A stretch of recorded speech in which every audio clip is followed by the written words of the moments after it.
ஆள் ரெண்டு இருக்கிறார். என்ன பண்றாரு? வெறும் சட்டமன்றத்துக்கு வந்துட்டு போறது மட்டும்தான் அவருக்கு மேல. தமிழ்நாடுன்னு சொல்ற வார்த்தை பிடிக்காது, தமிழ்தாய் வாழ்க்கை பிடிக்காது. இதெல்லாம் ஒரு காரணமா சொல்லி அவர் வெளிநடப்பு செஞ்சு போயிட்டு இருக்கிறாரு. எதிர்கட்சி என்ன பண்ணிட்டு இருக்காங்க? அவங்களுக்கு அரசியல் செய்யறதுக்கு எதுவுமே இல்லை. ஆனா அதிமுக ஆட்சியில் பொள்ளாச்சி சம்பவம் ஞாபகம் இருக்கும். பல மாதங்களாயும் பல பெண்கள் பாதிக்கப்பட்டும் அவங்க எந்த ஆக்ஷன் எடுக்காம இருந்தாங்க. அரசியல் சிபிஐ வந்ததுக்கு அப்புறம் தான் ஆக்ஷன் எடுத்தாங்க. நம்முடைய ஆட்சியில எந்த ஒரு குற்றவாளியும் நம்முடைய முதலமைச்சர் அவர்கள் தப்பிக்க விட மாட்டார். ஹெல்த் தரப்புல என்ன நடந்துட்டு இருக்கு? ஆள் ரெண்டு இருக்கிறார். என்ன பண்றாரு? வெறும் சட்டமன்றத்துக்கு வந்துட்டு போறது மட்டும்தான் அவருக்கு மேல. தமிழ்நாடுன்னு சொல்ற வார்த்தை பிடிக்காது, தமிழ்தாய் வாழ்க்கை பிடிக்காது.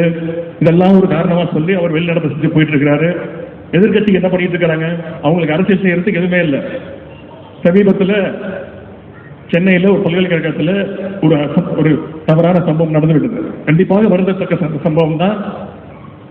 ஆனா நம்முடைய தலைவர் என்ன பண்ணாரு? உடனே ஆக்ஷன் எடுத்தார். சம்பவம் நடந்து 4 மணி நேரத்தில் குற்றவாளி கைது செய்யப்பட்டிருக்கிறார். இப்ப நீதிமன்றத்தில் இருக்கு. ஆனா அதிமுக ஆட்சியில் பொள்ளாச்சி சம்பவம் ஞாபகம் இருக்கும்.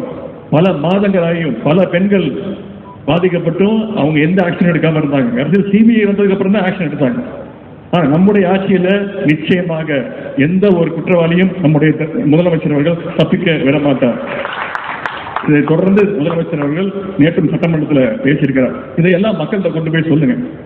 எனவே கண்டிப்பாக இந்த வெற்றியை உறுதி செய்ய வேண்டியது நீங்கள் தான். உங்கள் அத்தனை பேருக்கும் மீண்டும் நம்முடைய தலைவர் கலைஞர் அவர்கள் பொங்கல் விழாவை சமத்துவ பொங்கல் அப்படின்னு அப்படின்னா என்னன்னா அனைவரும் கொண்டாடக்கூடிய பண்டிகைன்னா அது பொங்கல் தான்.